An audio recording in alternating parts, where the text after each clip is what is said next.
할렐루야. 주님의 이름으로 여러분들을 환영하고 축복하고 사랑합니다. 우리 옆사람과 인사할까요? 사랑합니다. 환영합니다. 예. 오늘도 우리 요한계시록 13장 1절에서 10절 말씀 함께 봉독하고요. 또 하나님 주시는 말씀 안에서 또 하나님께서 우리에게 주신 귀한 하나님의 뜻을 함께 나누도록 하겠습니다. 다 같이 13장 1절에서 10절 함께 봉독합니다. 내가 보니 바다에서 한 짐승이 나오는데 뿔이 10이요 머리가 7이라. 그 뿔에는 10 왕관이 있고 그 머리들에는 신성 모독하는 이름들이 있더라. 내가 본 짐승은 표범과 비슷하고 그 발은 곰의 발 같고 그 입은 사자의 입 같은데 용이 자기의 능력과 보좌와 큰 권세를 그에게 주었더라. 그의 머리 하나가 상하여 죽게 된 것 같더니 그게 죽게 되었던 상처가 나음에 온 땅이 놀랍게 여겨 짐승을 다루고 용이 짐승에게 권세를 주므로 용에게 경배하며 짐승에게 경배하여 이르되 누가 이 짐승과 같으냐 누가 능히 이와 더불어 싸우리요 하더라. 또 짐승이 과장되고 신성 모독을 말하는 입을 받고 또 42달 동안 일할 권세를 받으니라. 짐승이 입을 벌려 하나님을 향하여 비방하되 그의 이름과 그의 장마 곧 하늘에 사는 자들을 비방하더라. 또 권세를 받아 성도들과 싸워 이기게 되고 각 족속과 백성과 방언과 나라를 다스리는 권세를 받으니 죽임을 당한 어린 양의 생명책에 창세 이후로 이름이 기록되지 못하고 이 땅에 사는 자들은 다 그 짐승에게 경배하리라. 누구든지 귀가 있거든 들을지어다. 사로잡힐 자는 사로잡혀 갈 것이요 칼에 죽을 자는 마땅히 자기도 칼에 죽을 것이니 성도들의 인내와 믿음이 여기 있느니라. 아멘. 아멘. 우리 한 번 더 기도하겠습니다. 전능하신 하나님 감사합니다. 하나님께서 하늘나라의 비밀을 감추지 아니하시고 우리에게 밝게 드러내 주셔서 우리로 하여금 하나님의 때를 짐작하게 하시고 또한 그 때를 준비하며 나아갈 수 있는 은혜와 축복을 더하여 주신 것을 감사합니다. 오늘도 말씀을 함께 나눌 때에 우리에게 지혜를 주시고 또 믿음을 주시고 또 겸손한 마음을 주셔서 하나님의 말씀 앞에 아멘으로 화답하게 하시고 오직 말씀대로 순종하며 나아갈 수 있는 저희들 모두가 될 수 있도록 주께서 역사해 주시옵소서. 예수님의 귀하신 이름으로 간절히 기도드렸사옵나이다. 아멘. 아멘. 아멘. 우리가 지금 계속해서 수요 저녁 예배를 통해서 요한계시록의 말씀을 함께 나누고 있습니다. 그런데 요한계시록이 쉬운가요? 어려운가요? 어렵지 않죠? 예. 결코 요한계시록은 어려운 책이 아닙니다. 하나님께서 환난과 고난 가운데 있는 하나님의 백성들에게 희망과 소망을 주시기 위해서 그 어마어마한 환난을 견디고 그 환난을 뛰어넘을 수 있을 만큼 우리에게 더 큰 소망이 필요했기 때문에 주신 말씀이 요한계시록입니다. 그런데 하나님께서 웬만한 사람들이 읽고 이해하지 못하도록 만약에 요한계시록을 주셨다면 어느 누구가 요한계시록을 보면서 희망과 소망을 가지고 그 환난을 견뎌내고 이겨내겠습니까? 우리는 유대인이 아니기 때문에 또 이 성경이 기록되어질 때에 그 시대의 사람이 아니기 때문에 우리는 약간의 해석이 필요하고요. 약간의 우리는 그 말씀에 대한 설명이 필요합니다. 그러나 그 시대에 살았던 그 사람들은 이 요한계시록의 말씀을 읽으면 그냥 그 모든 것들이 그냥 깨달아지고 알아질 수밖에 없는 그런 상황에 있었던 것들을 보게 됩니다. 그러니까 요한계시록은 결코 어려운 책이 아닙니다. 그래서 요한계시록을 우리가 읽고 해석할 때는요, 여러 사람들이 요한계시록을 해석하는 방법들이 다 다르지만 요한계시록을 우리가 해석할 때는 전에도 얘기했지만 뭐예요? 하나님께서 요한에게 이 내용을 어떻게 나타내셨다고요? 보여주셨다 그랬잖아요. 그러니까 요한은 본 것을 문자로 기록한 거예요. 그러니까 우리는 이 요한이 직접 본 것을, 그것을 기록한 이 글을 읽을 때에 우리는 그 글의 문자대로 우리가 그 요한계시록을 보는 게 가장 정확한 해석입니다. 그리고 하나님은 우리가 꼭 알아야 될 것들, 꼭 우리가 분명히 알고 있어야 될 것들은 하나님께서 다 설명해 놓으셨어요. 이것은 무엇을 의미하는 것이고 이건 무슨 뜻이다. 그래야 우리가 그 뜻을 알잖아요. 근데 요한계시록을 그동안 우리가 너무나 이것을 좀 신비롭게 해석하고 나아갔기 때문에 해석하는 우리들도 오리무중에 빠지게 되었고요. 또 요한계시록은 감히 건들면 안 되는 금기의 말씀처럼 그동안 그렇게 우리가 교회에서 잘 다루지 못했던 것들을 돌아보게 됩니다. 그러다 보니까 이단들이 다 이 요한계시록을 가지고 이야기하다 보니까 순수한 크리스찬들이 교회 안에서 요한계시록의 말씀을 한 번도 배워보지 못하니까 요한계시록을 가르치는 이단으로 다 넘어가 버리는 안타까운 현상들이 일어나게 되었던 것들을 보게 됩니다. 이번 한 번으로 여러분들이 요한계시록을 다 이해할 수는 없어요. 그래서 제가 올 연말쯤에 대해서 한 번 더 요한계시록을 조금 더 자세하게 설명을 드리는 시간들을 가지려고 합니다. 그래서 이번 수요 생수 예배 때 우리가 나누는 이 말씀은 여러분들이 요한계시록의 전체 내용을 좀 이해하고 전체 흐름을 보는 것처럼 여러분들이 좀 보시고요. 우리 연말에 대해서는 조금 더 디테일하고 깊게 말씀들을 좀 함께 나누는 시간을 갖도록 하겠습니다. 우리가 지난 시간에요, 7번째 나팔이 불려지고 나면 어떤 일이 벌어진다 그랬죠? 불이 섞인 유리바다를 중심으로 예수 믿는 사람과 예수 믿지 않는 사람들의 삶이 완전히 갈라진다 그랬어요. 이제 7째 나팔이 불려지고 나면 이 불이 섞인 유리바다를 오가면서요, 예수 믿지 않는 사람들이 저 심판 가운데서 마치 갑자기 구원을 받아서 뭐 천국으로 온다거나, 아니면 천국에 있는 사람이 뭔가 죄를 지어서 다시 지옥으로 간다거나, 이런 일이 없는 거예요. 7째 나팔이 불려지고 나면 더 이상 하나님께서 우리에게 주신 기회가 끝나는 것입니다. 그래서 불이 섞인 유리바다의 이 사이를 두고 7나팔이 불려지고 나면 이렇게 완전하게 예수 믿는 사람들은 15장, 19장, 20장으로 쭉 가는 거고요. 또 믿지 않는 자들은 이곳에 남아서 16장, 17장, 18장으로 하나님의 심판 가운데 놓이게 되어지는 것들을 보게 됩니다. 그래서 완전히 빛과 어둠이 갈라지듯이요, 이제 예수 그리스도를 믿는 자와 믿지 않는 자들이 완전히 갈라서서요, 이제 예수 믿는 사람들은 주님과 함께 이제 하나님이 예비하신 천국으로 가서요, 그곳에서 영원토록 하나님과 영원한 축복의 삶을 살아가게 되는 줄로 믿습니다. 그래서 7번째 나팔이 불려지는 것이 인류 역사에 엄청난 대사건이 되는 거예요.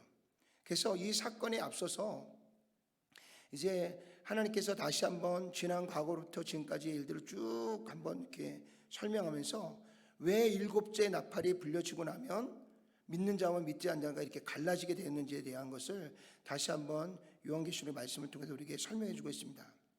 그러면 이 7번째 나팔이 불려지는 그 때가 어느 때인가?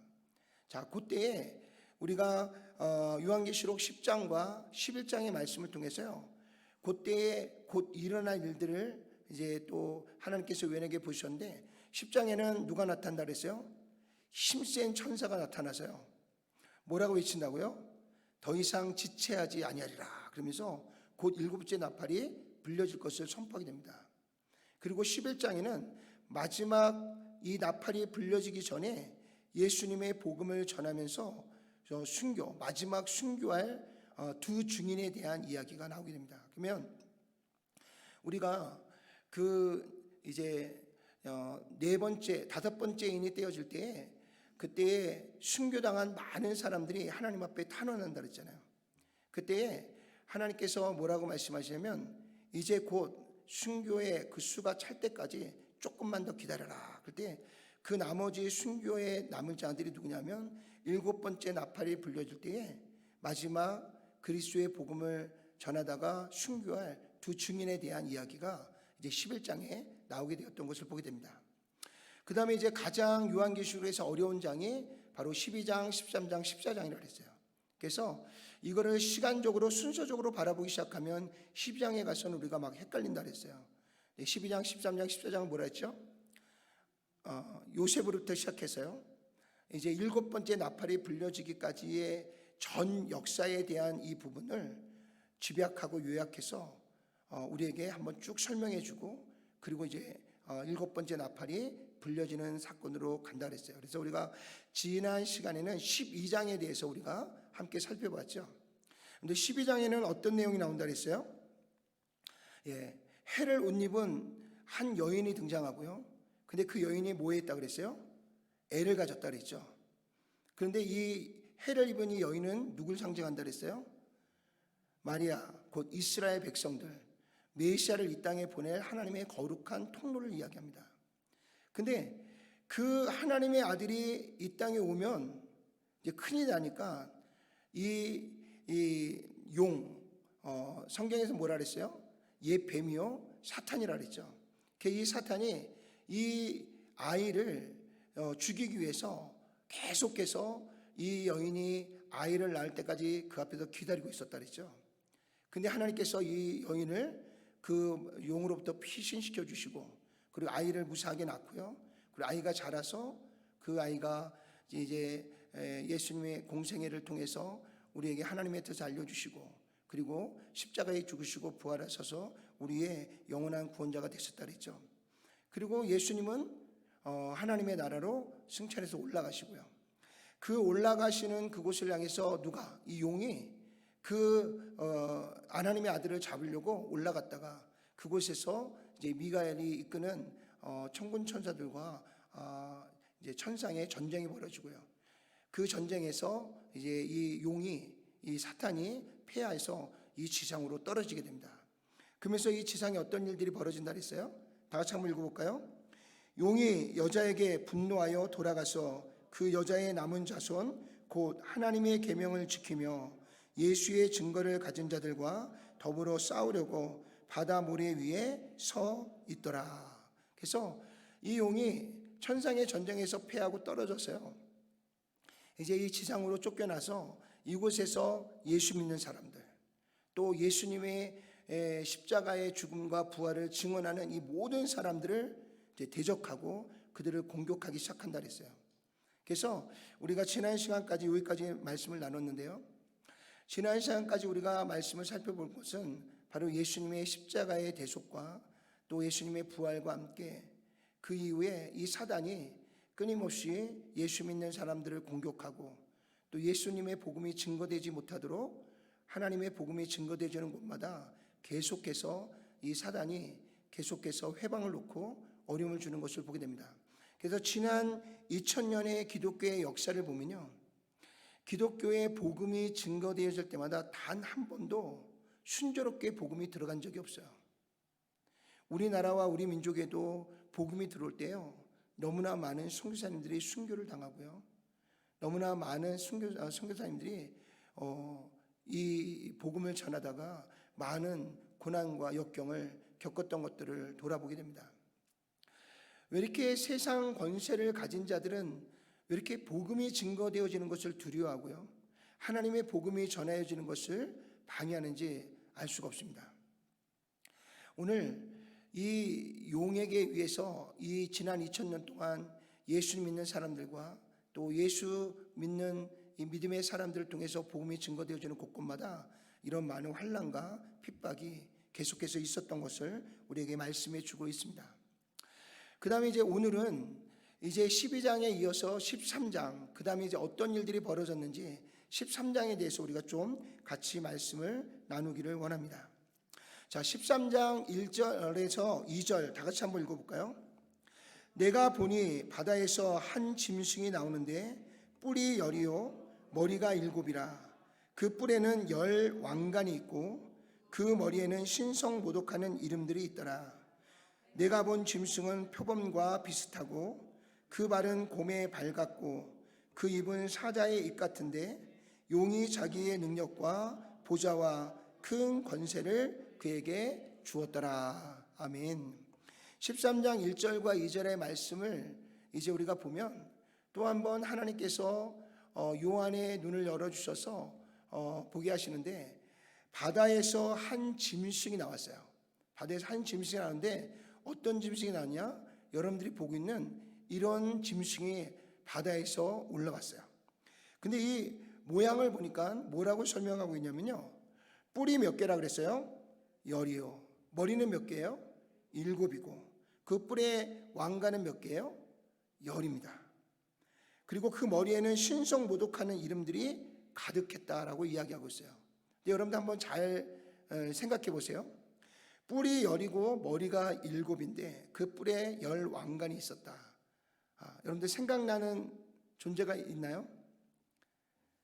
우리가 오늘도 말씀할 때 첫 번째 제가 보여준 그림에 보면 해를 입은 여인이 이제 해산을 할 때에 그 아이를 죽이기 위해 누가 찾아왔다 그랬어요? 용, 그쵸? 이 사단, 옛뱀이라고 하는 용이 왔는데 그 용, 그 사단의 모양이 어땠다 그랬어요? 그 머리에 뿔이 몇 개라 그랬어요? 10개라고 그랬고요. 머리가 몇 개라 그랬어요? 7개라 그랬고요. 그 뿔에는 10개의 관이 있었다 그랬어요. 그래서 그 사탄하고요, 그리고 오늘 바다에서 올라온 이 짐승이 뭔가 비슷한 것들을 우리가 볼 수가 있죠. 그래서 우리가 생각해 보면 그 용과 이 짐승은 같은 편이구나 라는 것을 우리가 금방 알 수가 있는 줄로 믿습니다. 그 다음에 그 짐승의 모양을 좀 더 설명해 놨는데 보니까요, 뭐라 그러냐면 내가 본 짐승은 무엇과 비슷하다고요? 표범과 비슷하고요. 그래서 몸에 보면 얼룩무늬가 막 있잖아요, 그죠? 그 다음에 그 발은 무엇과 같다고요? 곰의 발과 같고 그 입은 사자의 입 같았다 그랬어요. 그리고 용이 자기의 능력과 보좌와 큰 권세를 누구에게 줬어요? 이 짐승에게 줬단 말이에요. 그러니까 사단이 부리는 이제 졸개 정도가 되겠죠. 이 마귀가, 이제 짐승이. 근데 이 짐승의 모양을 우리가 자세히 보면요, 이미 하나님께서요 다니엘서 7장에 이 짐승과 비슷한 모양의 환상을 다니엘에게 보여주셨어요. 우리 다니엘서 7장 2절에서 3절 17절 다 같이 한번 읽어볼까요? 다니엘이 진술하여 이르되 내가 밤에 환상을 보았는데 하늘에 내 바람이 큰 바다로 몰려 불더니 큰 짐승 넷이 바다에서 나왔는데 그 모양이 각각 다르더라. 그 네 큰 짐승은 세상에 일어날 내 왕이라. 아멘. 거기 보니까 하나님께서 다니엘에게 환상을 보이셨는데 그 환상이 뭐냐면 물에서 4개의 짐승이 올라왔다는 거예요. 지금 이 요한계시록에는 이 짐승도 어디서 올라왔어요? 바다에서 올라왔죠.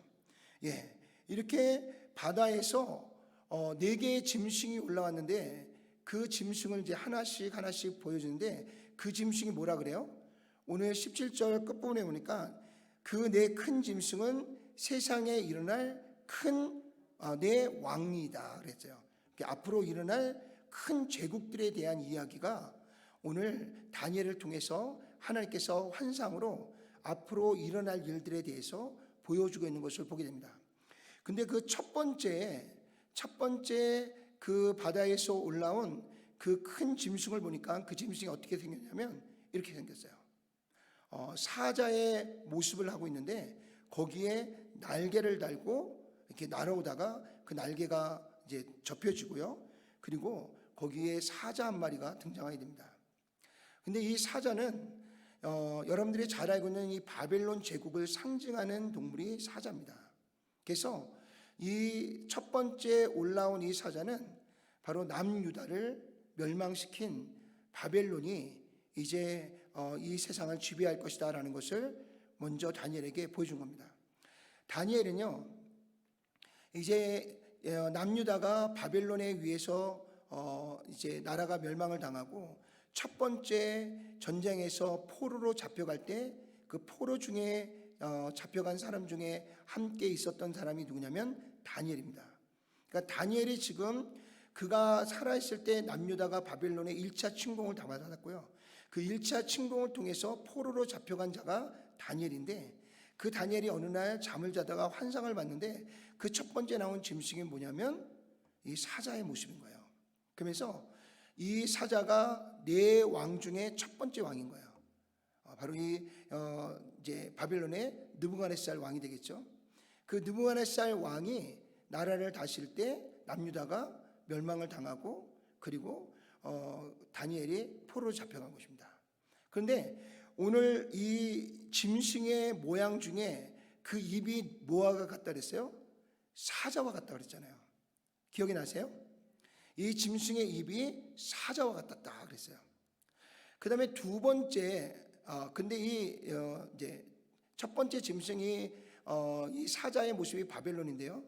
바벨론의 나라가 이렇게 메소포타미아에서 일어나서 이제 서쪽으로 이동하면서요. 그러면서 거기에 이제 이 팔레스타인 지역 전체를 정복하게 되는 것을 보게 됩니다. 그래서 여러분들이 지도를 좀 크게 보면 이렇게 메소포타미아 지역 티그리스와 유플라데스 강이 있었던 오른쪽에서부터, 여러분들이 보는 오른쪽에서부터 쭉 서쪽으로 이동해서 전체를 이제 바벨론이 지배하면서 남유다가 이 바벨론에 의해서 멸망을 당하게 되었던 것을 보게 됩니다. 그리고 나서 두 번째 나타난 짐승은 뭐냐면 곰입니다. 곰의 모습을 하고 이제 바다에서 이제 큰 이제 곰 짐승이 올라왔는데, 그 모양을 보면 한 발을 이렇게 들고요, 약간 이렇게 기울어져 있어요. 그러면 이것이 그냥 보여지는 그림이 아니라 이제 이 바벨론이라는 나라를 무너뜨린 나라가 어디냐면 메대와 바사라고 하는 연합 군대입니다. 두 나라가 연합해서 이제 바벨론이라는 나라를 멸망시키는데, 오늘 이 곰이 한쪽 발을 이렇게 들고 있는 것은 처음에는 메대라고 하는 나라가 좀 이렇게 기세가 셌어요. 근데 조금 시간이 지나면서 이 바사가 일어나서 메대를 이게 완전히 통합을 하고요. 그리고 이 바사라고 하는 이 제국이 이 바벨론이라는 나라를 멸망시키게 됩니다. 그리고 이 바벨론을 멸망시키는 것뿐만 아니라 이 바사라고 하는 제국이 리비아라고 하는 저 위쪽 지역하고요. 그리고 이 지금의 터키죠. 그다음에 그 밑에 이제 애굽이라는 나라를 이렇게 함께 점령해 버립니다. 그래서 바사 제국의 모습을 보면요, 이제 그 메소포타미아 지역에 있는 바벨론을 무너뜨리고 들어가면서 저 위에 쪽과 이 아래쪽을 전체를 점령하게 되는 것을 보게 됩니다. 그래서 이 바사 제국은 바벨론 제국보다 조금 더 넓은 지역을 차지하게 됩니다. 그래서 오늘 이 바사 제국이 일어나는데 이 동물 안에 입에 물고 있는 새 갈비뼈가 있어요. 이 새 갈비뼈가 뭘 의미하냐면 이 바사 제국이 일어나서 그 바벨론뿐만 아니라 그 위에 있는 나라들을 다 이제 점령해 나가는 그런 이야기를 하고 있는 것입니다. 그래서 저 터키 지역에는 리디아 왕국하고요, 또 밑에 있는 애굽이라는 나라, 그리고 바벨론, 이렇게 해서 세 나라를 점령하고요, 그것을 지배하게 되는 것을 상징해서 보여주고 있는 것입니다. 그래서 곰의 모습이 약간 이렇게 기울어져 있고요, 그리고 그 입에는 세 개의 갈비뼈를 이렇게 물고 있는 것을 볼 수가 있습니다. 좀 자세한 내용은 제가 다음 시간에 다니엘서를 한 번 더 강의를 할 거거든요. 자, 그 다음에 일어나는 이제 바다에서 올라온 짐승이 뭐였냐면 여러분들이 보는 것처럼 표범인데, 그 표범에는 머리가 몇 개예요? 머리가 3개고 날개를 달고 있습니다. 그런데 그 표범의 모습을 보면요, 이 표범은 동물 중에서 순간 속도가 가장 빠른 그런 짐승입니다. 그리고 그렇게 빠른데 거기다 날개까지 달았으니까 얼마나 빠르겠어요, 그죠? 그래서 이 표범을 상징하고 있는 이것은 어느 나라냐면 바로 헬라 제국입니다.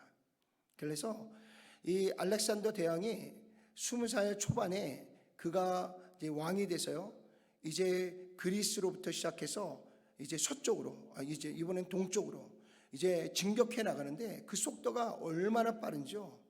순식간에 이 헬라라고 하는 이 제국이 저기 인도 위에까지 전체를 다 장악을 해버립니다. 근데 이 헬라 제국의 이 알렉산더 대왕이 33세에 죽습니다. 전쟁을 너무나 많이 치르다 보니까 전쟁에 나가서 폰토병에 의해서 갑작스럽게 죽음을 당해요. 그 당시에 정복하던 그 일들이 중간에 멈춰지잖아요. 그런데 이 알렉산더 대왕이 너무 젊게 갑작스럽게 죽다 보니까 후계자를 세워주지 못했어요. 후계자를 세워놓지 못하다 보니까 이제 그 제국을 이끌어가야 될 차기 왕이 세워지지 않으니까 그 안에서 이 알렉산더 대왕을 이렇게 수종을 들었던 4명의 장수가 있습니다.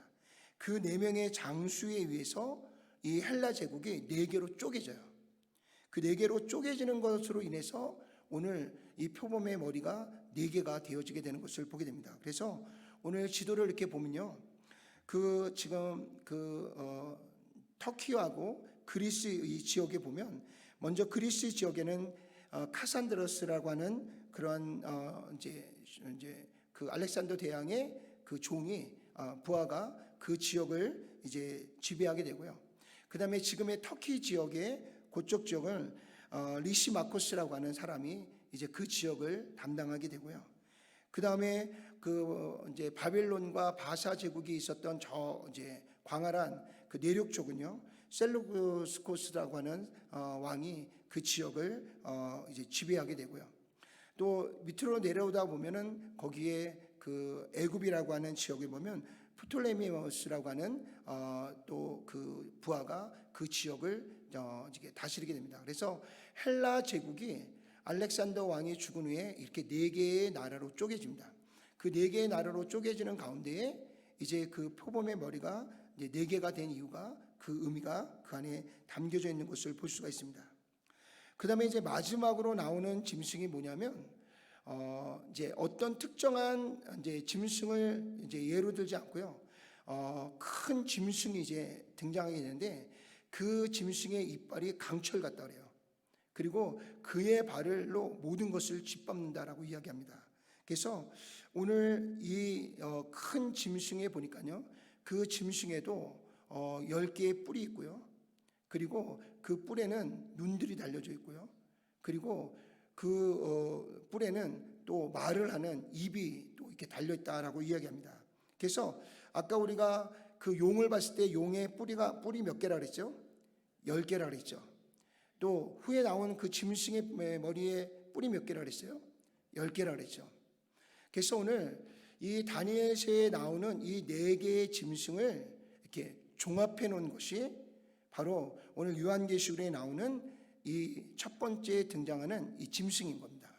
그래서 이 짐승은 무엇을 상징하고 있냐면 하나님이 창조하시고 만드신 하나님의 그 영역 안에 이렇게 바벨론, 또 바사, 헬라, 로마 이런 나라들이 계속해서 일어나서 그 시대에 하나님의 말씀과 하나님의 뜻을 이루어가는 것을 방해하고 대적하는 일들을 했던 것처럼 이 요한계시록에 나오는 이 짐승은 바로 이 시대를 살아가는 역사 속에서 계속해서 하나님의 일을 대적할 이 사단으로부터 세워진 어떤 나라이든지 어떤 세력들에 의하여 계속해서 공경받고 나아갈 그러한 것들을 우리에게 상징적으로 보여주고 있는 것을 볼 수가 있습니다. 그래서 요한계시록 13장 3절과 4절도 한번 볼까요?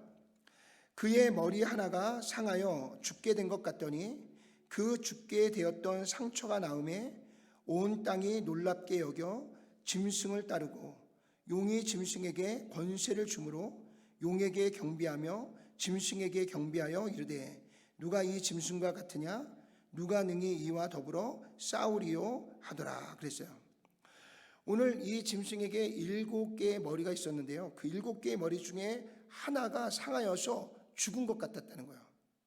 근데 또 좀 있다 보니까 그 죽어가던 그 하나의 머리가 상처가 나오면서요 다시 소생된 거예요. 그래서 그것을 보면서 많은 사람들이 놀랐다는 거예요. 그리고 그 죽었다가 살아나는 그 짐승을 보면서 사람들이 그 짐승을 따르기 시작했다라고 성경은 이야기합니다. 그래서 용이 짐승에게, 거기 보니까 용이 짐승에게 뭘 줬어요? 권세를 주었고요. 그리고 용에게 경배하면서 그 짐승에게도 경배하게 만들었다는 것입니다.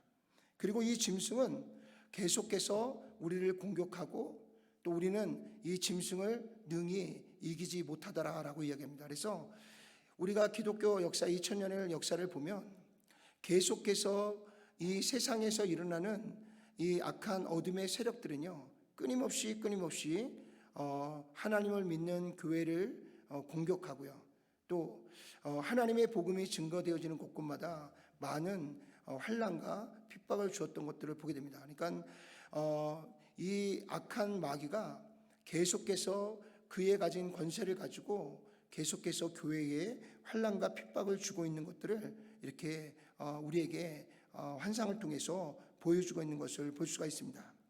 자, 요한계시록 13장 6절에서 10절도 한번 읽어볼까요? 짐승이 입을 벌려 하나님을 향하여 비방하되 그의 이름과 그의 장막 곧 하늘에 사는 자들을 비방하더라. 또 권세를 받아 성도들과 싸워 이기게 되고 각 족속과 백성과 방언과 나라를 다스리는 권세를 받으니 죽임을 당한 어린 양의 생명책에 창세 이후로 이름이 기록되지 못하고 이 땅에 사는 자들은 다 그 짐승에게 경배하리라. 사로잡힐 자는 사로잡혀 갈 것이요 칼에 죽을 자는 마땅히 자기도 칼에 죽을 것이니 성도들의 인내와 믿음이 여기 있느니라. 그래서 기독교 2000년의 역사 가운데에 이 수많은 환난과 핍박 속에서요, 오늘 이 짐승에 의해서 수많은 순교자들이 나오고 수많은 환난과 어려움이 계속해서 일어나고 있는 것을 우리에게 보여주고 있는 것을 발견하게 됩니다. 그래서 그러면 이 짐승이 누구냐? 이 짐승에 대하여 많은 사람들이 이 짐승은 뭐다 수없이 이야기하고 그것을 여러 가지로 해석하는 내용들이 있어요. 그런데 오늘 이 짐승은 어떤 특정한 나라를 이야기하는 것이 아니고요, 이 짐승은 또 어떤 특정한 세력들을 얘기하는 것이 아니라 우리가 지난 2000년의 역사를 살아오면서요, 계속해서 각 시대마다 나라가 일어나고요, 각 시대마다 보이지 않는 어떤 세력들에 의해서 계속해서 교회가 공격을 받고요, 그리스도의 복음이 증거되어지는 것들을 방해하는 그런 나라들과 그런 세력들이 오늘 첫 번째 바다에서 올라온 이 짐승이 바로 그것이다라고 하는 것을 우리에게 말씀해 주고 있는 것을 보게 됩니다. 그 중에 하나의 세력으로 우리가 좀 이해를 돕고자 이야기를 드리면, 여러분들 우리가 보면 여러분들 천주교가 어떤 분들은 우리의 형제 같기도 하고요, 또 천주교 안에서는 아무래도 우리 기독교가 거기에서 종교개혁을 통해서 빠져나왔으니까 자기들이 큰 집이고 우리 집이 작은 집이다 뭐 이렇게 이야기하는 분들도 있어요. 그러나 기독교가 로마 캐톨릭으로부터 종교개혁을 통해서 거기서 빠져나온 가장 큰 이유가 무엇입니까? 로마 캐톨릭이 타락했기 때문에, 잘못된 길을 가고 있었기 때문에 우리는 하나님의 말씀에 근거하여서 우리는 이 길이 잘못되었다는 것을 깨닫고요, 우리는 계속해서 로마 캐톨릭의 방향을 해서 가는 것이 아니라 우리는 다시 어디로요? 초대교회로 돌아가는 우리의 신앙과 믿음의 근본을 다시 찾기 위해서 빠져나온 것이 우리 기독교입니다. 그래서 우리 기독교의 근본은 어디냐면 로마 캐톨릭이 아니라 우리는 바로 초대교회 예루살렘 교회가 우리의 본 고향이고요, 우리의 신앙과 믿음의 뿌리는 거기에 있는 줄로 믿으시길 바랍니다. 여러분, 우리가 가만히 돌아보면요, 오늘 이 첫 번째 짐승, 그 다음에 두 번째 우리가 또 이제 살펴볼 텐데, 두 번째 짐승을 이렇게 비교해 보면요, 정말 로마 캐톨릭과 너무나 흡사한 모습을 갖고 있는 것을 보게 됩니다. 오늘 첫 번째 짐승은 여러분들이 볼 때 어떤 모습이었어요? 굉장히 좀 무시하고 무섭고 또 강한 그런 모습의 그러한 짐승이 바다에서 올라왔잖아요. 여러분들, 기독교가 313년에 로마의 이제 국교로 이제 공인되어지면서요, 끊임없는 시간들을 보내면서요, 이제 로마의 황제와 또 로마 캐톨릭의 교황과 이런 권력이 분리되어져 있었습니다. 근데 여러분들이 자세히 보면 왕은 계속해서 모반을 당하잖아요. 아랫사람들에게 배반을 당해서 죽고 그러다 보니까 왕은 세습이다 보니까 어떨 때는 왕이 빨리 죽게 되면 어린 아이가 이제 혈족에 따라서 왕이 되잖아요. 그럼 그 어린 아이가 나라를 다스릴 수가 없으니까 이제 협정이 이루어지기 시작합니다. 근데 교황은 한 번 교황이 되면 언제까지 교황이에요? 죽을 때까지 교황이에요. 그러다 보니까 처음에는 사실은 이제 황제와 그리고 이 교황과 이런 비등한 그런 가운데서 이제 종교 분리가 딱 이루어졌어요. 근데 나중에 시간이 지나고 나니까 교황은 죽을 때까지 교황이니까 교황은 계속해서 권력을 갖고 있고요. 근데 황제는 어느 날 보면 죽음을 당하고 또 죽음을 당하다 보면 어린아이가 나라를 협정하다 보니까 어느 순간에 보니까 교황의 권세가 점점 커지기 시작합니다. 그러면서 로마 캐톨릭이 타락하게 되는 계기가 시작이 되었고요. 그리고 로마 캐톨릭 시대에 그 교황청에서 나오는 그 수많은 잘못된 성경 해석이 얼마나 많은 순수한 신앙과 믿음을 가지고 있는 사람들을 얼마나 많이 죽였는지 모르겠어요. 정말 잔혹하게 죽이는 그러한 환난과 핍박이 오히려 로마 캐톨릭 안에서 일어나게 되었던 것들을 돌아보게 됩니다. 자, 그러다가 이제 우리가 이제 두 번째 이제 우리가 이제 사실을 또 이제 보게 될 텐데요. 자, 우리 두 번째 13장 11절에서 12절 말씀 한번 볼게요. 내가 봄에 또 다른 짐승이 땅에서 올라오니 어린 양같이 두 뿔이 있고 용처럼 말을 하더라. 그가 먼저 나온 짐승의 모든 권세를 그 앞에서 행하고 땅과 땅에 사는 자들을 처음 짐승에게 경배하게 하니 곧 죽게 되었던 상처가 나은 자니라 그랬어요. 자, 두 번째 짐승이 이제 다른 짐승이 이제 또 땅에서 이번에 올라왔는데요. 그 모양이 뭐 같다고요? 어린 양 같다 그랬어요. 어린 양 같은 두 뿔을 가졌고, 근데 그 입에서는 무슨 말이 나와요? 용의 말이 나온다는 거예요. 그러니까 겉으로는 어린 양처럼 순한데 그 입에서 나오는 말은 사단의 말과 똑같다는 거예요. 그러니까 첫 번째 짐승은 사단의 권세를 받은 것처럼 모양을 하고 나왔고요. 두 번째는 전혀 그렇지 않은 순수한 어린 양과 같은 모습으로 나왔지만 그 입에서 나오는 말은 여전히 뭐와 같다고요? 용의 말과 같다는 거예요. 그러니까 첫 번째 올라온 짐승과 바다에서 올라온 짐승과 또 육지에서 올라온 이 짐승, 이 두 짐승이 다 누구와 연관이 됐어요? 용과 연관이 되는 거예요. 용은 뭐라 그랬어요? 옛뱀이요 사단이라 그랬잖아요. 그러니까 사단의 위에서 첫 번째 짐승이 올라왔고 두 번째 짐승이 올라온 거예요. 그런데 두 번째 짐승은 첫 번째 짐승과 다르게 순결한 모양을 가지고 나왔지만 여전히 그 입에서 나오는 것은 사단의 유혹과 사단의 저주와 또 신성모독의 말들을 쏟아내기 시작했다는 것입니다. 또 우리가 말씀을 또 계속 읽어보면 그가 먼저 나온 짐승의 모든 권세를 그 앞에서 행했다니까. 앞에 나온 짐승이 뭐라 그랬어요? 아까 본 10개의 뿔을 가지고 있고요, 7개의 머리를 가진 그 이제 표범 같은 그 짐승, 그 짐승의 권세를 그 앞에서 행하고요, 땅과 땅에 사는 자들을 처음 짐승에게 뭐하게 만들어요? 경배하게 만든다는 거예요. 그리고 그 짐승에게 경배하는 것과 함께 누구를? 또 용을 이제 경배하도록 만드는 자가 두 번째 올라온 이 짐승이다라는 것입니다. 그런데 어제 로마 캐톨릭의 천주교의 교황이 이제 돌아가셨어요. 근데 지금 천주교는요 굉장히 오늘 성경이 말씀하고 있는 것처럼 어린 양과 같이요 많은 사람들에게 순결한 그러한 모양으로 나타나고 드러나고 있습니다. 그리고 그들이 말하고 있는 것은 굉장히 평화를 주장하고 있고요. 그리고 그들이 말하는 것은 굉장히 모든 연약한 자들을 돕고 가난한 자를 돕고 뭔가 선을 행하는 아름다운 말들을 쏟아냅니다. 그런데 여러분들, 지금 천주교가 가고 있는 영적인 방향을 한번 보십시오. 그들은 이미 교황을요, 무한 존재로 세워놨어요. 하나님의 자리에까지 올려놨습니다. 교황의 말이 곧 누구의 말이에요? 하나님의 말입니다. 그리고 이미 교황을 신격화 시켜놓은 이후에 그 신격화 시켜놓은 문이 열렸기 때문에 그들은 이미 마리아도 신격화 시켜놨고요. 그리고 그들은 거기서 끝나지 않고요, 하나님이 만드신 창조의 질서도 그들은 지금 다 깨고 있습니다.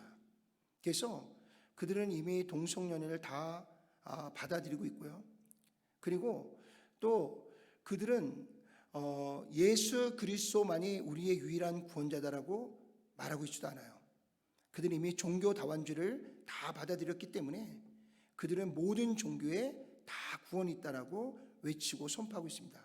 그래서 요즘 기독교는 계속해서 너무 편협한 종교, 이기적인 종교, 그래서 기독교는 점점 세상으로부터 이렇게 나쁘게 평가가 되어져 가고 있고요. 오히려 로마 캐톨릭 천주교는요, 뭔가 평화주의자, 그리고 모든 사람들을 수용하고 포용하는 뭔가 그러한 컨셉이 천주교에 붙으면서요, 많은 사람들을 현혹하고요, 많은 사람들이 그쪽으로 가고 있는 것을 보게 됩니다. 얼마 전에도 어떤 분이 저한테 그러더라고요. 기독교는 너무 단호하고 또 타협이 별로 없는 것 같아서 좀 힘들다고 그러시더라고요. 그러면서 다른 종교들은 다 포용하고 수용하고 평화를 이야기하는데 왜 기독교는 그렇지 않느냐고 이렇게 저에게 묻는 분이 있었어요. 여러분, 진리는요, 타협해서 가는 것이 아닙니다. 진리는 결코 변하지 않는 게 진리고요, 하나님께서 우리에게 주신 그 길은 우리가 목숨을 걸고 지키고 가야 되는 것이 진리인 것입니다. 시대마다 그 진리가 바뀐다고 생각해 보세요. 어제와 오늘의 진리가 다르다고 생각해 보세요. 내가 어제까지는 이게 진리야 라고 의를 믿고 거기서 내가 구원의 확신을 가졌는데 내일 아침에 눈을 떠봤는데 진리가 바뀌었어. 내가 어제까지 믿고 있었던 진리가 아니래. 그럼 나는 어저께까지 확신했던 그 믿음은 다 뭐가 되는 거예요? 다 물거품이 되는 거예요. 그럼 나는 오늘 아침에 일어나면 나는 구원받은 자예요? 구원받지 못한 자예요? 구원받지 못한 자가 되는 거예요.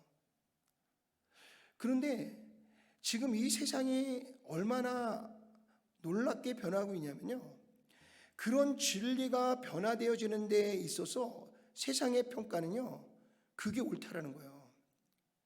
그게 사랑이고 그게 포용이고 그게 평화라는 거예요.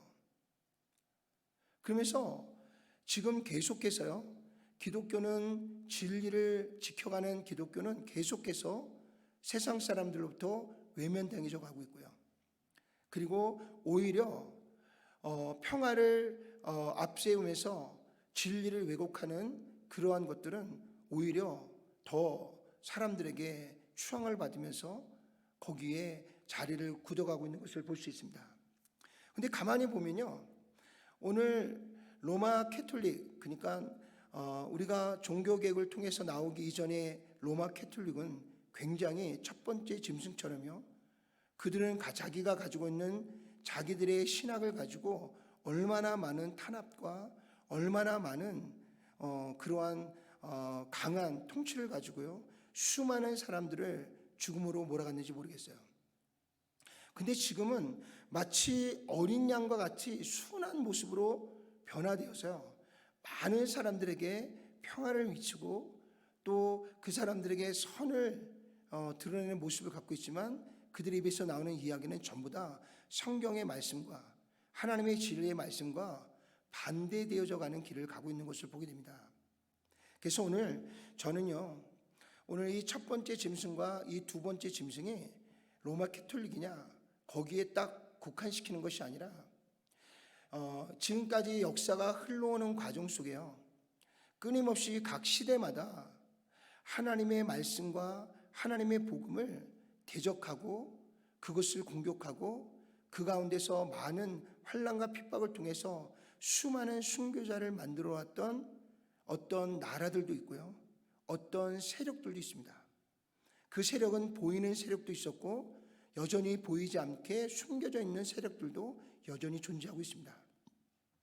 그런가 하면 오늘 이 두 번째 짐승에 대해서 우리가 조금 더 살펴보면요, 우리가 요한계시록 13장 13절에서 15절도 한번 읽어볼까요? 사람들 앞에서 불이 하늘로부터 땅에 내려오게 하고 짐승 앞에서 받은 바 이적을 행함으로 땅에 거하는 자들을 미혹하며 땅에 거하는 자들에게 이르기를 칼에 상하였다가 살아난 짐승을 위하여 우상을 만들라 하더라. 그가 권세를 받아 그 짐승의 우상에게 생기를 주어 그 짐승의 우상으로 말하게 하고 또 짐승의 우상에게 경배하지 아니하는 자는 몇이든지 다 죽이게 하더라 그랬어요. 그래서 두 번째 올라온 이 양 같은 뿔을 가진 이 짐승은요, 계속해서 그는 누구를 홍보하고 있냐면 첫 번째 짐승을 자꾸 홍보합니다. 그리고 그 첫 번째 짐승을 그거를 우상화시키고요, 그 우상화시킨 것을 모든 자에게 알립니다. 그래서 모든 사람들이 다 어디에 그 짐승 앞에 무릎을 꿇게 하고 그 짐승을 섬기게 만든다는 거예요. 그래서 오늘 첫 번째 짐승과 두 번째 짐승을 이렇게 비교해 보면요, 첫 번째 짐승은 주도적으로 나타나서 하나님의 복음을 믿는 자, 또 하나님의 복음을 전하는 자들을 강압적으로 그것을 대적하고 방해하고 또 그 가운데서 수없는 환난과 핍박을 통해서 그들의 생명을 빼앗아가는 어떤 나라가 될 수도 있고요, 어떤 세력들이 될 수도 있습니다. 그런가 하면 그런 나라들과 그런 세력들이 온당하다라고 그것을 홍보하고 그것을 아름답게 포장하고 그것을 섬기도록 조장하는 무리들이 있어요. 그것이 바로 오늘 두 번째 올라온 이 짐승의 모습이 바로 그런 모습이라는 것입니다. 그래서 오늘 이 첫 번째 짐승과 두 번째 짐승은 우리가 정확하게 이것이 어떤 나라다, 이것이 어떤 세력이다 라고는 우리가 성경에 정확하게 나와 있지 않기 때문에 알 수는 없지만, 우리가 분명하게 알 수 있는 것은 기독교 역사 가운데 하나님을 믿는 거룩한 백성들과 그 생명의 복음을 전하는 크리스찬들을 공격하면서요, 그들에게 수많은 환난과 핍박을 줄 뿐만 아니라 그들에게 생명을 빼앗는 순교의 자리까지 그들을 이끌어가고 있는 세력들이 끊임없이 일어나고 있는 것들을 보게 됩니다. 그래서 요한계시록의 이 첫 번째 짐승과 두 번째 짐승을 여러분들이 이것은 이런 세력이야, 이거는 이러한 나라야, 이렇게 지목해서 설명하는 분들이 많이 있어요. 그런데 그러다 보니까 그 시대가 끝나고 나면 이게 아닌가 보다, 또 아닌가 보다 라고 하는 경우들이 참 많습니다. 그런데 지금 각 나라와 각 민족들은요, 굉장히 지금까지 2000년의 역사 속에서 일어났다가 무너졌다, 일어났다 무너졌다, 일어났다 무너졌다 그랬어요. 지금 미국의 역사도 사실은 300년이 채 안 되잖아요. 그 300년이 채 안 되는 이 나라가 지금 이 세계를 지금 전체를 경영하고 움직여가고 있잖아요. 그러니까 어떤 분들은 또 미국이 적그리스도다 이렇게 이야기하시는 분들도 있어요. 그러나 적그리스도가 나타났으면 이 300년만 이렇게 하는 게 아니라 계속해서 뭔가를 이루어 가야 되잖아요. 그래서 사단은 각 시대마다, 각 세대마다, 각 나라마다 그 시대를 정확하고 그 시대에 하나님의 복음이 증거되지 못하도록 막는 첫 번째 짐승을 계속해서 일으켜 세우고 있고요. 그리고 그 첫 번째 짐승이 일어났을 때 그 첫 번째 짐승을 많은 사람들에게 알리고 홍보하면서 사람들의 마음을 조정하고 움직이는 두 번째 짐승을 통해서 계속해서 하나님의 복음이 더 이상 이제 모든 열방에 전해지지 못하도록, 그리고 하나님을 믿는 믿음의 백성들이 더 확장되어 나가지 못하도록 계속해서 그것을 방해하고 그것을 공격하고, 그러한 자들을 계속해서 죽음으로 이끌어서 더 이상 복음이 증거되지 못하도록 방해하는 세력들, 그러한 것들을 오늘 이야기하는 것이 바로 첫 번째 짐승과 두 번째 짐승을 이야기하고 있는 겁니다. 그래서 12장과 13장의 말씀들을 쭉 보면요, 이제 요셉의 때부터 시작해서 이제 이스라엘 백성들을 통해 하나님의 거룩한 나라, 거룩한 민족을 이끌어가면서 결국 온 인류를 죄를 대속할 예수 그리스도를 이 땅에 보내시고, 그 예수를 통해서 죽은 자 가운데서 다시 살아나게 하시면서 모든 어둠과 죽음의 권세를 깨고 이제 예수 그리스도를 믿는 자에게 구원을 주시는 하나님의 놀라운 구원의 역사를 완성해 놓으시고요, 그 복음이 이제 예루살렘이라고 하는 한 지역에서 시작이 됐으니까 그 복음이 온 세상에 퍼져나가기 위해서 이제 예수님께서 그 첫 번째 증인들에게 너희는 가서 모든 족속으로 제자를 삼아 아버지 아들과 성령의 이름으로 침례를 주고 내가 내게 분부한 것을 가르쳐 지키게 하라. 그러면서 마태복음 24장 14절에는 이 천국 복음이 모든 민족에게 증언되기 위하여 이 복음이 온 세상에 전파되리니 그제야 끝이 날 것이다 그랬어요. 그러니까 지금은 복음이 온 세상에 전파되어지는 과정 속에 있는 거예요. 그 과정 속에 이 사단도요, 끊임없이 첫 번째 짐승들을 계속 일으키고요, 두 번째 짐승을 통해서 계속해서 사람들을 현혹시키고요, 그래서 복음이 더 이상 온 세상에 퍼져가지 못하도록 이 사단은 계속해서 영적으로 우리를 막아내고 있고요, 우리는 계속해서 성령의 역사하심을 통해서 그것을 뚫고 그리스도의 복음을 전하고 있다는 것입니다. 근데 겉으로 볼 때는 오늘 말씀이 보는 것처럼 이 짐승의 세력이 계속해서 성도를 이긴다라고 얘기하고 있어요. 근데 보면은 항상 기독교는 강한 자에 서 있기보다는 약한 자에 서 있어요. 우리는 늘 당하잖아요. 우리는 늘 공격을 당하고요, 우리는 늘 순교를 당해요. 그런데 돌아보면, 영적으로 보면요, 그렇게 순교와 환난과 핍박 속에 있었던 교회는 예루살렘에서 끝나지 않았어요. 예루살렘에서 흩어진 자들이 그 주변에 있는 모든 나라들에게 복음을 전하기 시작했고요, 결국에는 그들을 지배하고 있었던 로마가 기독교가 국가 종교로 공인되는 놀라운 역사가 일어났고요, 또 저기 북쪽에서 내려왔던 그런 민족들이 이 로마 기독교로 이것을 이제 정복하고 이제 서방 기독교, 서로마를 점령하면서 그들이 내려오면서 오히려 그들의 문화와 그들의 종교를 받아들여서요, 오히려 유럽으로 복음이 확산되어지는 놀라운 역사가 일어났고요, 그리고 이 복음은 지금도 끊임없이 수많은 환난과 핍박 속에서도요, 지금도 계속해서 수많은 불교의 나라, 또 무슬림의 나라, 수많은 지역에까지 계속해서 복음이 증거되어집니다. 그래서 제가 대학교 다닐 때 이 땅에 24,000조 종족들이 있다고 했어요. 근데 24,000조 종족 중에 그 당시의 통계는 12,000 종족들에게는 복음이 들어갔고요, 12,000 종족들에게는 복음이 들어가지 않았다라는 그런 결과 보고가 있었어요.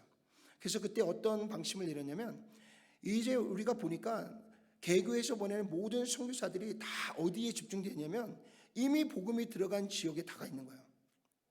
근데 복음이 이제 안 들어간 나라를 복음화시켜야 되는데 이 복음이 들어가 있는 나라에 선교사들이 다가 있는 거예요. 그래서 그때 방침이 뭐냐면, 이제 우리가 새롭게 선교사를 파송할 때는 복음이 들어가 있지 않는 나라 종족들에게 선교사를 파송합시다라는 우리 교계 안에서 그런 결정을 했어요.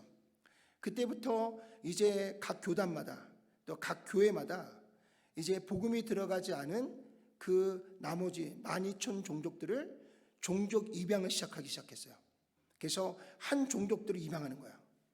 그래서 당시에 우리나라에서는 우즈벡이라는 나라를 우리가 입양을 했어요.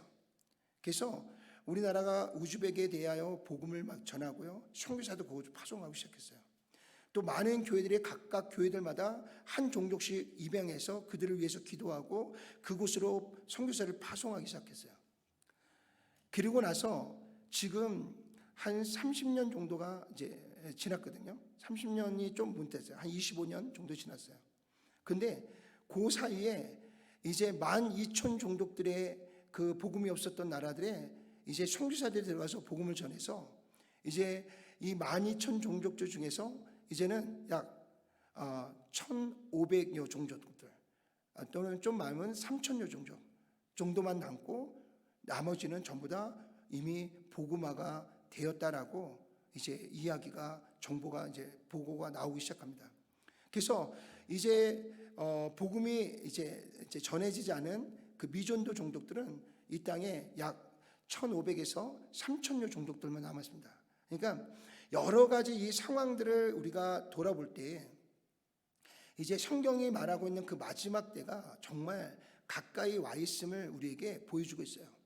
이 천국 복음이 모든 민족에게 증언되고 나면 주님 오신다 그랬잖아요. 근데 이제 1,500에서 3,000여 종족들만 이제 복음이 전해지면 이제 주님이 오시는 거예요.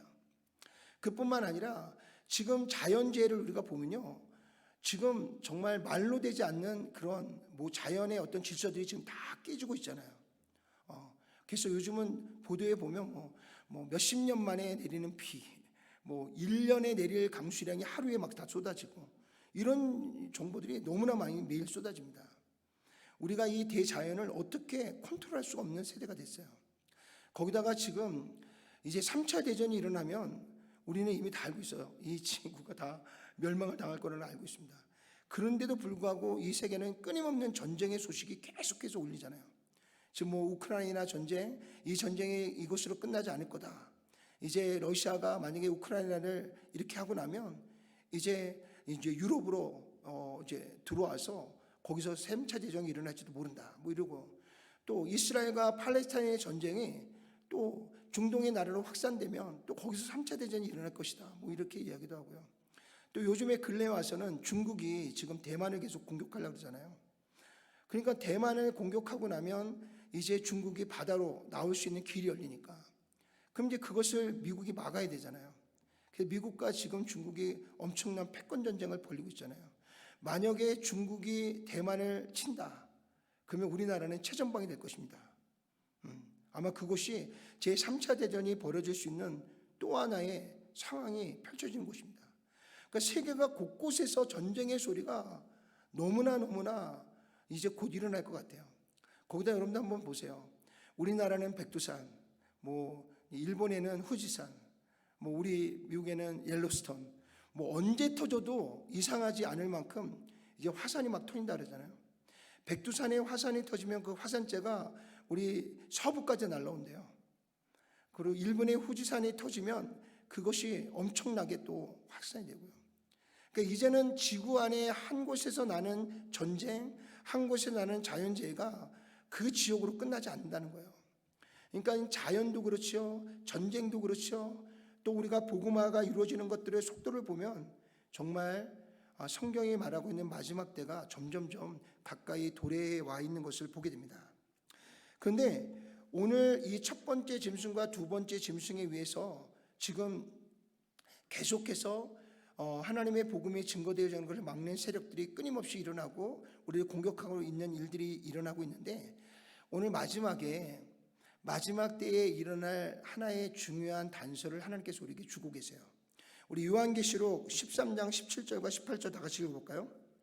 이 표는 곧 짐승의 이름이나 그 이름이라 수나 지혜가 여기 있으니 총명한 자는 그 짐승의 수를 세어보라. 그것은 사람의 수니 그의 수는 666이라 그랬어요. 그래서 이 666이라고 하는 이 숫자를 몸에 새기면, 이마에나 손목에 새기면 그것을 새기지 않고는 뭘 할 수가 없게 된다 그래요? 매매를 할 수가 없게 된다는 거예요. 그러니까 여러분들이 쌀 하나를 살려고 그래도요, 이거 없이는 살 수가 없게 된다는 거죠. 그러면 그것을 받게 되면 이제 모두가 다 이제 하나님 앞에 생명의 구원으로 나아갈 수 없다라고 이야기합니다. 그래서 그러면 마지막 그 66이 뭐냐?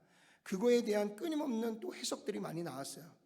그래서 예전에는 느부갓네살이 이제 바벨론이 너무나 이제 막 이렇게 악한 나라다 보니까 이 바벨론이 바로 666, 이 사탄이다. 뭐 이렇게도 얘기하고요.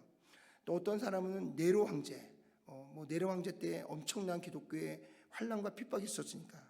그래서 네로 황제라고 하는 그 네로 황제라는 그 단어를 이게 이제 그 숫자로 이렇게 표현해서 쓰면 그게 666이라는 거예요. 근데 사실 네로라고 하는 이름은요, 그 네로라는 이름으로 끝나지 않아요. 그의 본래 이름은요, 루키우스 도미티우스 아에노바루부스, 이게 그 이름입니다. 그가 로마의 황제가 된 이후에는 황제의 호칭이 바뀌었어요. 뭐라고 써있냐면 네로 클라우디우스 카이사르 아우구스투스 게르마니쿠스, 이름이 이렇게 길어요. 그럼 사실 그 숫자를 대비한다면 이 본래 이름을 가지고 대비를 해야 되잖아요. 근데 그냥 네로 황제 그래가지고 그 숫자가 666이다 그래가지고 네로가 666이다 뭐 이렇게 얘기도 하고요.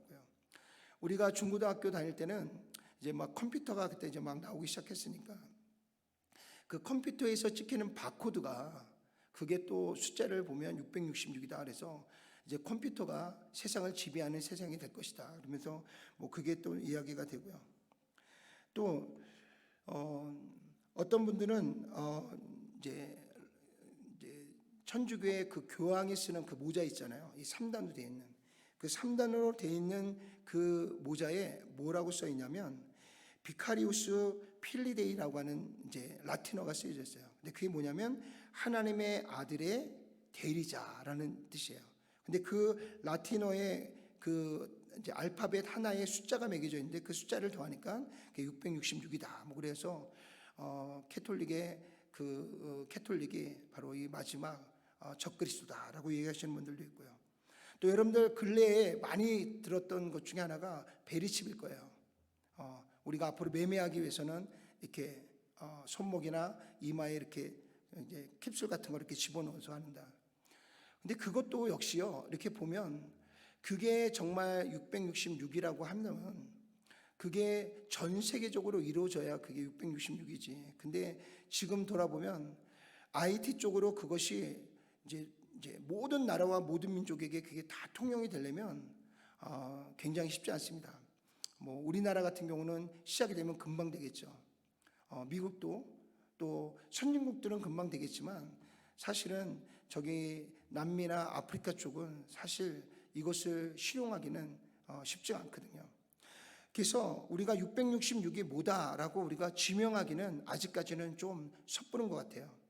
그래서 분명하게 성경이 이야기하는 것은 뭐냐면 마지막 때가 되면 우리가 매매가 쉽지 않을 거라는 거예요.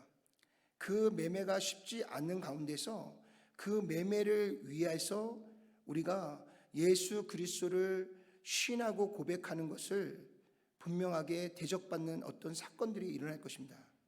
그것이 바로 오늘 성경이 말하고 있는 마지막 때에 666의 이 마귀의 수가 될 것이라고 저는 믿습니다.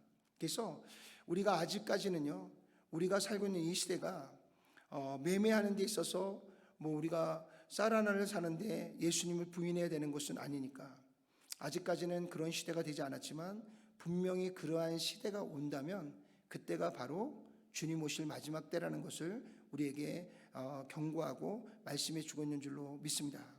그래서 오늘 여러분들이 12장, 13장을 이제 해석해 나갈 때 여러분들이 볼 때 첫 번째 짐승과 두 번째 짐승을 어떤 나라, 어떤 세력 이것을 지목해서 이거다라고 이야기보다는 끊임없이 그리스도인들을 예수 믿지 못하게 만드는 세력들, 또 예수 그리스도의 복음을 증거하는 것을 막는 세력들, 또 하나님의 뜻이 이루어지는 거룩한 진리를 방해하고 그것을 꺾는 세력들, 그런 세력들이 바로 첫 번째 짐승이고요.